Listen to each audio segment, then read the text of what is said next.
नमस्कार दोस्तों, आज एक और पारिवारिक कहानी में मैं आपका स्वागत करती हूँ। आज की कहानी है नई बहू पर गंदी नज़र रखने वाले ससुर के साथ बहू ने ऐसा क्या किया कि सुनने वाले के रोंगटे खड़े हो गए। भाग 2। अगर आप इस कहानी का पहला भाग सुनना चाहते हैं तो उसका लिंक मैं आपको डिस्क्रिप्शन बॉक्स, एंड स्क्रीन और कार्ड तीनों जगह पर दे दूँगी और साथ में कमेंट बॉक्स में पिन भी कर दूँगी, तो आप वहाँ से भी जाकर सुन सकते हैं। उनकी हिम्मत कैसे हुई मेरे पत्नी के साथ ऐसा करने की? तुमने सोचा था कि मैं ऐसा ही कहूँगा? तुम्हारी हिम्मत कैसे हुई मेरे पिता पर इतना बड़ा इल्ज़ाम लगाने की? और तुमने यह सोचा भी कैसे कि मैं तुम्हारा भरोसा करूँगा? वो अपने पिता का नाम सुनते ही अपना गुस्सा काबू में नहीं कर सका और झुझला कर अंजलि को इतना मारा कि अंजलि की चीखें घर के हर कमरे में सुनाई देने लगी। लेकिन कोई भी अंजलि को बचाने नहीं आया, क्योंकि इस घर में यह नई बात नहीं थी। ननद सुनकर खुश हुई कि चलो आज भैया ने भाभी को काबू करने की पहली सीढ़ी चढ़ दी है। अब यह संस्कारी बहू बनकर घर में ही रहेंगी, कभी आवाज़ नहीं उठाएंगी। जेठानी की खुद कुटाई होती थी, इसलिए उसको कोई फर्क नहीं पड़ा। वह जानती थी कि आज इसका पहला दिन है, फिर इसकी भी आदत हो जाएगी। और सास ने बोला कि इस लड़की में ज़रा भी संस्कार नहीं है। कौन पति अपनी पत्नी को नहीं मारता, पर पत्नी को अपनी मर्यादा में रहना चाहिए। इतनी जोर जोर से नहीं चिल्लाना चाहिए, कॉलोनी वाले क्या सोचेंगे हमारे बारे में। अंजलि के ससुर ने नाटकीय अंदाज में कहा, अरे किसी की भी पिटाई होगी तो वो चिल्लाएगी ना। तुम्हारे बेटे हैं ही ऐसे, उसे प्यार से समझाना चाहिए। मैं उसे प्यार से समझाऊंगा जो भी गलती होगी।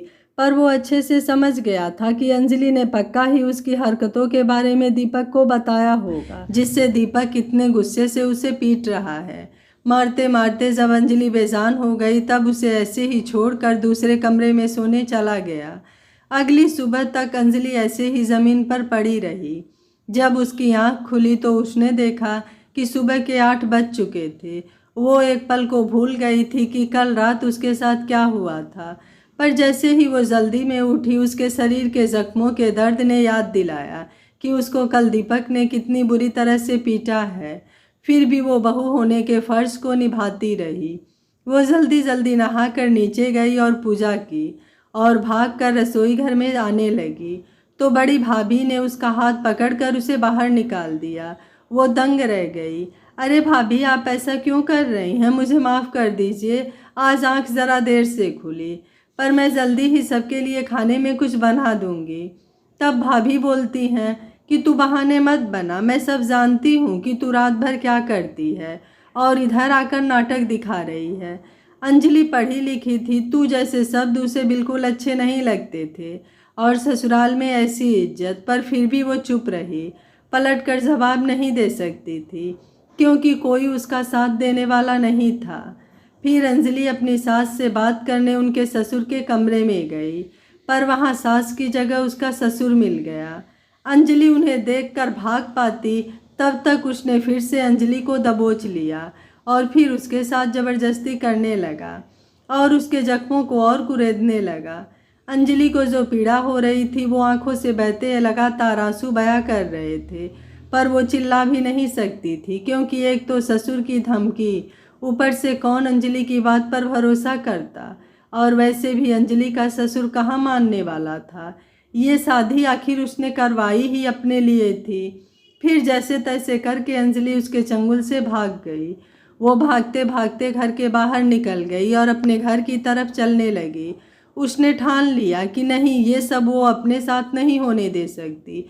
वो इस घर में दीपक के लिए आई है और वो एक पति को ही अपने सारे हक देगी, पति के पिता को नहीं। पर जैसे ही वो आधे रास्ते में पहुंची तो उसका फ़ोन बज उठा। अरे ये तो माँ का फ़ोन है। उसने झट से फ़ोन उठाया। हेलो माँ, आप कैसी हो? मैं घर आ रही हूँ माँ। तब अंजलि की माँ ने कहा कि बेटा अभी यूँ अचानक से क्यों आ रही है? सब ठीक तो है ना बेटा? अंजलि ने बोला कि माँ मेरे साथ यहाँ कुछ ठीक नहीं हो रहा है, सब मुझे बहुत तकलीफ़ दे रहे हैं, मैं अब और यहाँ नहीं रह सकती। तब अंजलि की माँ ने उससे बोला कि तुम पागल हो गई हो क्या? ऐसे ससुराल छोड़कर मायके आ जाना मुसीबत और बदनामी को न्योता देना है। और क्या इसी दिन के लिए हमने तुझे पढ़ाया लिखाया, तेरी हर ख्वाहिश पूरी की, जो मांगा वो दिया? कि तुम आगे जाकर हमारी इज्जत को धूल में मिटा दो। बेटा, ससुराल में ऊंच नीच होती ही है। लड़की को ही या तो सब ठीक करना पड़ता है या फिर इन सब की आदत डालनी पड़ती है, पर लौट कर वह मायके कभी नहीं आ सकती। और फ़ोन काट दिया। अंजलि एकदम खामोश हो गई, जैसे उसके पैरों से ज़मीन खिसक गई हो। वो ये सोचकर ससुराल से भाग निकली थी कि वो अपनी इज्जत को बचाने अपने घर, अपने पिता के छांव में जाएगी, जहां उसे सुरक्षित महसूस होगा। पर उसकी माँ ने तो उसके विदा होते ही वहां जैसे उसके लिए ताला लगा दिया हो। अब मैं कहाँ जाऊँ? क्यों भगवान मेरे साथ ही क्यों? क्या बिगाड़ा है मैंने किसी का? फिर वो चुपचाप अपने ससुराल वापस आ जाती है और इसे ही अपनी नियति मान लेती है। अब तो जैसे अंजलि की यही दिनचर्या हो गई थी। सुबह जल्दी उठकर सबके लिए चाय नाश्ता बनाना, घर के सारे काम अकेले ही करना, फिर मौका मिलते ही ससुर का अंजलि पर गंदी नज़र डालना और बचा हुआ दीपक पूरा कर देता उसे मारकर। अंजलि तो जैसे जिंदा लाश बन गई थी। वो कोई मर्द देख भी लेती तो सहम जाती कि कहीं ये भी तो मेरे साथ, और फिर भागकर कमरे में घुस जाती और अकेले ही घंटों तक रोती रहती। आज उसे समझ में आ गया था कि एक लड़की का न तो मायका ही घर होता है और न ही ससुराल ही घर। अंजलि 25 सालों तक अपने पिता के घर पर रही, पली बढ़ी, दोनों के सुख की छांव में रही, कलेजे का टुकड़ा थी। फिर शादी के बाद सब कुछ बदल क्यों गया? क्यों माँ की खुद के कोख से जन्मी लड़की किसी और की हो गई और मायके से तो उसका नाता ही तोड़ दिया गया। रोज की तरह अंजलि अपने सारे काम करके बचे हुए छोटे मोटे काम निपटा रही थी, पर आज उसकी तबीयत कुछ ज़्यादा ही खराब थी। उसने सुबह से खाना भी नहीं खाया था। मायका होता तो सब आगे पीछे लग जाते, पर यह तो ससुराल है। यहाँ तो बहू को ही सारे काम अपनाने होते हैं। रात के 11 बज चुके थे। अंजलि बहुत थक गई थी, शायद इतनी कि अब वो बेजान सी हो रही थी। थोड़ी हिम्मत करके वो जैसे तैसे अपने कमरे में पहुंची और चुपचाप जाकर बिस्तर पर लेट गई। तभी नशे में डूबा दीपक कमरे में आता है और न जाने किस बात पर बहुत ही बौखलाया हुआ होता है। वो इतने नशे में था कि न तो उससे अच्छे से चला जा रहा था और न ही कुछ साफ साफ दिखाई दे रहा था। उसने अंजलि को बिस्तर में लेटा हुआ देखा तो उसके पास जाकर वो भी लेट गया। अंजलि सो रही थी कि अचानक से उसकी नींद खुली तो वो बहुत डर गई। उसे लगा कि कहीं फिर से दीपक का पिता ही नहीं है, पर वो जब पलट कर देखती है तो उसे दीपक दिखता है। वो उसे देखकर खुश तो बहुत होती है, पर साथ ही उसे आश्चर्य भी होता है कि आज यूं अचानक दीपक इतने करीब उसके कैसे आ गया। पर वो इतनी थकी हुई थी कि उसने दीपक से कुछ भी नहीं पूछा, बल्कि वो बहुत खुश हुई कि उसकी ज़िंदगी में शादी के बाद कुछ तो अच्छा हुआ। वो दीपक को अपने करीब देखकर बहुत खुश हुई। शादी की पहली रात जब दीपक उससे मुंह मोड़कर दूसरे कमरे में जाकर सो गया था, आज इतने दिनों बाद वो रात मुकम्मल होने जा रही थी। पर अचानक से दीपक के ज़ुबान से कुछ ऐसा निकल गया जिसे सुनकर अंजलि के एक बार फिर से होश उड़ गए। अंजलि ने सोचा था शादी के इतने दिनों बाद ही सही, पर दीपक को अपनी गलती का एहसास हुआ और उसने उसे अपना बना लिया। पर वो कैसे भूल गई कि ये रात अगर मुकम्मल हुई भी है तो दीपक के नशे में, और फिर दीपक को मेरे साथ होने पर मेरा नाम लेना चाहिए। फिर यह अपर्णा कौन है? दीपक के साथ की अपनी पहली रात में किसी और लड़की का नाम सुनने के बाद भी अंजलि चुप रही, पर उसने मन में ठान लिया था कि वो इस अपर्णा के बारे में पता करके ही रहेगी। फिर अगली सुबह दीपक ऑफिस के लिए निकल पड़ता है और अंजलि भी पूजा करने के बहाने घर से बोलकर उसके पीछे निकल पड़ती है। जैसे ही अंजलि दीपक का पीछा करती है तो दीपक ऑफिस जाने से पहले एक घर की तरफ जाता है। अंजलि भी उसके पीछे उस घर में पहुंच जाती है। अंजलि देखती है कि उस घर में एक औरत अकेले रहती है। फिर दीपक कमरे के अंदर चला जाता है। फिर अंजलि बात की सच्चाई जानने के लिए उस घर के अंदर तो नहीं जा पाती, लेकिन जिस कमरे में दीपक और वो लड़की साथ होते हैं वहाँ की एक खिड़की में खड़े होकर सारा तमाशा चुपचाप देखती रहती है। वो लड़की दीपक की बाहों में होती है और दीपक भी उसे प्यार भरी नज़रों से देखता है। वो बहुत देर तक आपस में बात करते हैं, फिर दोनों ही घर से निकलकर दीपक की ऑफिस के लिए चल देते हैं। अंजलि फिर से उनका पीछा करने लगती है, पर उसके मन में ये बात साफ हो गई थी दीपक इसलिए शायद उसे पसंद नहीं करते क्योंकि इनका इस लड़की के साथ चक्कर चल रहा है और शादी तो सिर्फ घर वालों के कहने पर ही किए हैं। अंजलि अंदर ही अंदर रोती है। उसे ये सब देखकर यकीन ही नहीं हो रहा था, जैसे कि इतना कुसंस्कारी लड़का कैसे हो गया, जिसके घर वालों ने तो मुझे संस्कार के नाम पर पुतला बना दिया। और ये दीपक, यकीन हो नहीं रहा। फिर दीपक और वो लड़की ऑफिस पहुंच जाते हैं और दोनों एक दूसरे का हाथ पकड़े हुए ऑफिस के अंदर चले जाते हैं। फिर अंजलि भी जैसे ही ऑफिस पहुंचती है और अंदर जाने लगती है तो वहां का नौकर उससे पूछता है कि मैडम आप कौन हैं। तब अंजलि उससे बताती है कि मैं दीपक सर की पत्नी हूँ और वो जोर से हंसता है। उससे बोलता है कि मैडम क्या भी आपने सुबह सुबह ही मजाक कर रखा है, कोई ज़रूरी काम हो तो बताओ, नहीं तो चलते बनो। तब अंजलि फिर उससे गुस्से में बोलती है कि मैं ही दीपक सर की पत्नी हूँ जो अभी अभी अंदर गए हैं, उनसे बात करनी है। तब नौकर भी गुस्से में बोलता है कि वही दीपक सर जो अंदर गए हैं, पर अपनी पत्नी अपर्णा मैडम के साथ। इतना सुनकर जैसे अंजलि को दिन में ही तारे दिख गए हों। अपर्णा मैडम उनकी पत्नी हैं? तो नौकर बोलता है कि हाँ, दीपक और अपर्णा मैडम की शादी हुए 2 साल हो गए हैं और अपर्णा मैडम ही दीपक सर की पत्नी हैं। तब अंजलि वहाँ उससे कुछ बिना बोले ही बेसुध होकर धीरे धीरे घर की तरफ चलने लगी। वो समझ ही नहीं पा रही थी कि वो अब क्या करे। इतना कम दुख था क्या उसकी ज़िंदगी में जो अब ये भी सुनना पड़ रहा है। और लड़की के साथ चक्कर तो मैं मान सकती हूँ, पर पत्नी, वो भी 2 साल से, मतलब मैं इनकी दूसरी पत्नी हूँ। पर अगर ऐसा ही करना था दीपक को तो उन्होंने मुझसे शादी क्यों की, मेरी ज़िंदगी क्यों बर्बाद की। और अब क्या होगा मेरा, ना तो अब मैं मायके की हूँ ना ससुराल की, और ना ही अब दीपक की ही रही। अंजलि खुद को हारा हुआ मानकर जब घर पहुँचती है तो वो अपने आप को कमरे में बंद करके ज़ोर ज़ोर से रोने लगती है। उसकी आवाज़ हर कोई सुन सकता था, पर भला अंजलि की चिंता किसे थी। उन लोगों ने तो जैसे सुनकर भी अनसुना कर दिया। फिर जैसे तैसे अंजलि ने खुद को संभाला और आज दीपक से साफ साफ बात करने की सोच ली। रात का वक्त हुआ, दीपक कमरे में आया और फिर तकिया उठाया और बाहर की तरफ जाने लगा। तभी अंजलि ने उससे पूछा कि ये अपर्णा कौन है। अपर्णा का नाम अंजलि के मुँह से सुनकर दीपक के तो जैसे चेहरे के रंग ही उड़ गए। दीपक ने बात को घुमाते हुए कहा, कौन अपर्णा, किसकी बात कर रही हो तुम। तब अंजलि ने बोला कि वही अपर्णा जिसके साथ आप रोज ऑफिस जाते हैं। दीपक हैरान हो गया कि अंजलि को अपर्णा के बारे में पता कैसे चला। ये बात तो खुद दीपक ने अपने परिवार वालों को 2 सालों तक नहीं बताया। फिर ये बात अंजलि को कैसे पता चली। उसने बोला कि मैं किसी को नहीं जानता और तुम भी मुझसे फालतू बात मत करो, और बिना कोई बात सुने अंजलि की दूसरे कमरे में जाकर सो गया। अंजलि हैरान होकर उसे देखती रही कि बड़ा अजीब इंसान है, कितना ही झूठा है। लोग तब झूठ बोलते हैं जब उनका सच किसी के सामने न आ जाए, पर ये सच के सामने होते हुए भी इतना नाटक। क्या संस्कार दिए हैं इनके माँ बाप ने, और क्या संस्कार मिले हैं इनके माँ बाप को। फिर वो मन में सोचती है कि जिस तरह मुझे दीपक की पहली शादी के बारे में नहीं पता था, हो सकता है कि अपर्णा भी दीपक की दूसरी शादी के बारे में न जानती हो। क्योंकि अगर अपर्णा दीपक से प्यार भी करती हो या न करती हो, पर खुद के होते हुए दूसरी शादी करवाना इसके लिए तो कभी भी नहीं मानेगी।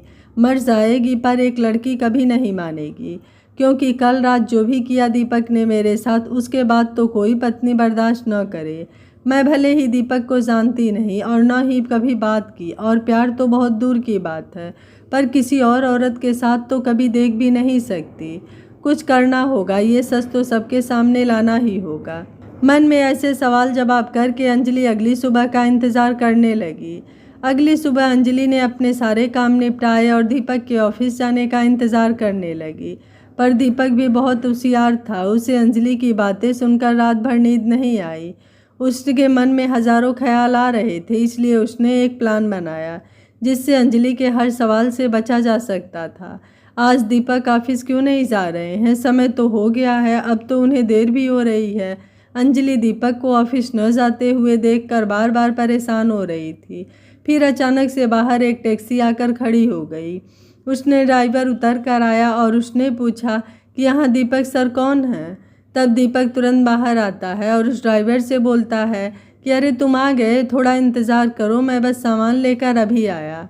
अंजलि हैरान हो जाती है कि कहीं दीपक घर छोड़कर तो नहीं जा रहे। वो तुरंत पास खड़ी अपने सास से पूछती है, माँ जी, दीपक कहाँ जा रहे हैं, वो भी इतनी सुबह, यूँ सामान लेकर। तब अंजलि की सास ने बोला कि अरे दीपक ने तुझे नहीं बताया, वो ऑफिस की ट्रेनिंग के लिए विदेश जा रहा है कुछ महीनों के लिए। अंजलि की आंखें फटी की फटी रह जाती हैं। विदेश, वो भी ट्रेनिंग के लिए, पर कैसे, यूं अचानक से? तब अंजलि की सास अंजलि को ताने मार कर कहती है, तो क्या तुझे कार्ड भिजवाएगा या तुझसे इजाज़त लेकर जाएगा मेरा बेटा? जोरू का गुलाम नहीं है, काम है तो जाना ही पड़ेगा ना। फिर अंजलि भागकर दीपक के पास जाती है और उससे कल रात के अपने सवालों के लिए माफ़ी मांगने लगती है कि उसने कल रात के सवालों के लिए इतनी बड़ी सज़ा ना दे। वो कैसे रहेगी उसके बिना, और उसकी शादी को तो अभी 1 महीना भी नहीं हुआ है। फिर न जाने कब तक के लिए वो विदेश जा रहा है। दीपक उसे गुस्से से बोलता है कि मैंने तो तुमसे साफ साफ बोल दिया था कि तुम मेरी पत्नी कभी नहीं बन सकती, तुम सिर्फ इस घर की बहू हो, तो अपने संस्कारी बहू होने के फ़र्ज़ को निभाओ और मुझे जाने दो। अंजलि दीपक के पैरों में गिर जाती है और ज़ोर ज़ोर से रोकर उसे अपने रिश्ते की दुहाई देती है, पर दीपक उसकी एक नहीं सुनता और सामान उठाकर चला जाता है। अंजलि भागी भागी अपनी सास, भाभी, ननद सबके पास जाती है और सबसे कहती है कि कोई दीपक को रोक लो, वो उसके बिना कैसे रहेगी, पर उसकी बातों को कोई नहीं सुनता और सब वहाँ से चले जाते हैं। अब अंजलि के सोचने समझने की शक्ति खत्म हो गई थी। पति छोड़कर चला गया, माँ ने मायके के दरवाजे बंद कर लिए। ससुराल में रही तो ससुर का हर रोज़ शिकार बनूंगी, बाहर कहीं गई तो घर की इज्जत डूब जाएगी। मरना चाहती हूँ, पर अगर मर गई तो उससे भी बदनामी होगी।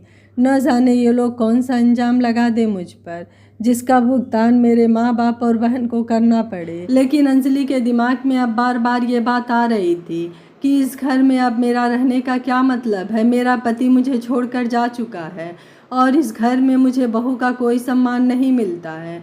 मैं सिर्फ एक नौकरानी की हैसियत से काम करती रहती हूँ, फिर भी अपमान के सिवा मुझे कुछ नहीं मिलता है। मुझे कुछ ना कुछ ठोस कदम तो उठाना ही पड़ेगा, वरना मेरी ज़िंदगी इससे भी बदतर हो जाएगी। यह लोग दिन प्रतिदिन मेरे ऊपर हावी होते जा रहे हैं। यही सोचते सोचते अंजलि की कब आंख लग गई उसे पता ही नहीं चला। अंजलि सोई ही थी कि उसके ऊपर किसी के हाथों का स्पर्श पाकर वह चौंक कर उठ गई। देखा तो सामने उसके ससुर मुस्कुरा रहे थे। उन्होंने कहा कि आज घर में सब खरीदारी करने गए हैं, आज तुम्हें मेरा होने से कोई नहीं रोक सकता है। अंजलि उठकर बेड पर बैठ गई और उनके सामने गिड़गिड़ाने लगी। उसके ससुर जी बेड पर बैठ गए और उसकी तरफ बढ़ने लगे। वह पीछे की तरह खिसकती जा रही थी। अंजलि के दिमाग में इस समय हजारों बातें गूंज रही थी। उसके दिमाग ने कहा, अगर तुमने आज अपने इज्जत के लिए कोई ठोस कदम नहीं उठाया तो तुम कभी भी जिंदगी में कोई कदम नहीं उठा सकती हो। अंजलि बेड पर से कूदी और कमरे से निकलकर किचन की तरफ भागी। अंजलि का ससुर भी जान रहा था कि आज घर में कोई नहीं है। उसे अंजलि को तड़पाने में बड़ा मज़ा आ रहा था। किचन में जाकर अंजलि कुछ धारदार चीज़ खोजने लगी। उसे सामने सब्जियों में पड़ा चाकू दिखाई दिया और किनारे पर एक डंडा पड़ा था।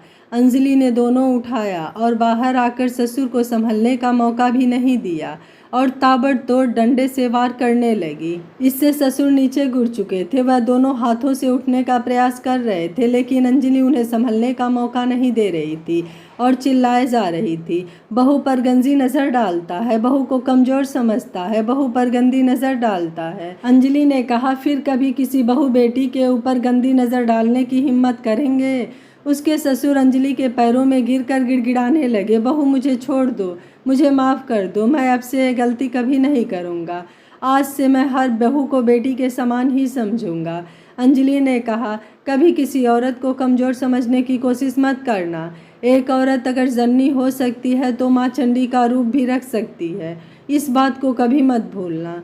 वह अपनी इज्जत के साथ खेलने वाले को कभी माफ़ नहीं कर सकती, भले ही वह उसका ससुर या पति ही क्यों ना हो।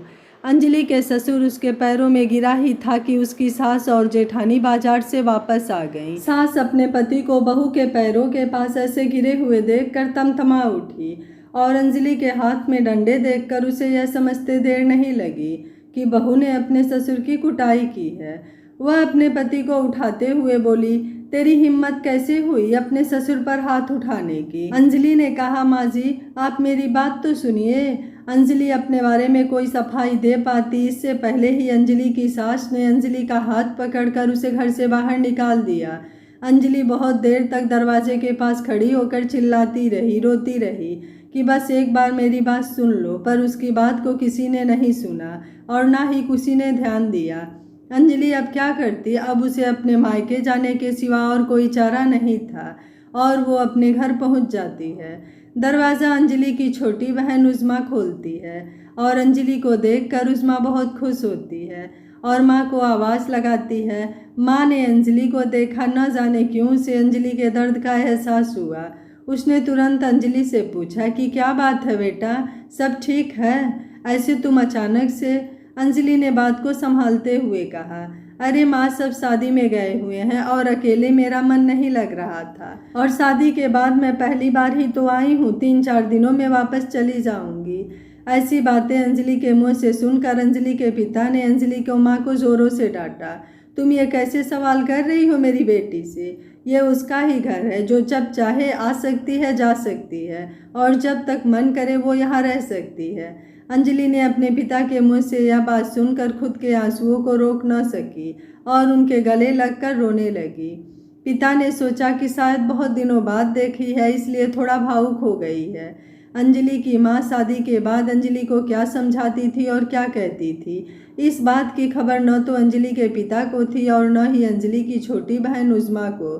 फिर अंजलि ने कुछ पल की राहत की सांस ली। एक दिन अंजलि उज़्मा के साथ मार्केट जा रही थी। रास्ते में उसने दीपक को अपर्णा के साथ देखा। वो समझ गई कि दीपक यहीं है, अपर्णा के साथ, वह कहीं विदेश नहीं गया हुआ है। उज़्मा ने भी दीपक को देखा तो अंजलि से जीजू को आवाज़ देकर बुलाने के लिए कहा, लेकिन अंजलि ने उसे मना कर दिया। घर आकर उज़्मा ने सारी बात अपने पिता को बताई। तब उन्होंने अंजलि को प्यार से बैठाकर पूछा, बेटा क्या बात है? तुम्हें आए 3 दिन हो गया लेकिन तुम्हारे ससुराल से ना कोई फ़ोन आया और तुम हमेशा गुमसुम रहती हो, क्या बात है? अपने पिता को नहीं बताओगी? अंजलि फपक फपक कर रो पड़ी और उसने अपने पिता को सारी सच्चाई बयां कर डाली, अपने ससुर की गलत नज़र रखने वाली और उनकी पिटाई करने वाली बात भी। आज बेटी का दर्द सुनकर अंजलि के माँ और पिता दोनों की आंखों से आंसू रुक नहीं रहे थे। अंजलि के पिता ने कहा, बेटा इतनी तकलीफ तूने क्यों सही? अभी तेरे पिता जिंदा थे, एक बार तुम मुझसे कहती। अंजलि अपनी माँ की तरफ देखने लगी। अंजलि के माँ की आंखें शर्म से झुक गई थी। अंजलि की माँ ने कहा, मुझे माफ़ कर दीजिए, इसने मुझे हमेशा बताने की कोशिश की लेकिन मैंने कभी इसकी पूरी बात नहीं सुनी और उज़्मा की शादी और परिवार की इज्जत की दुहाई देकर इसे हमेशा ससुराल में ही रोक दिया।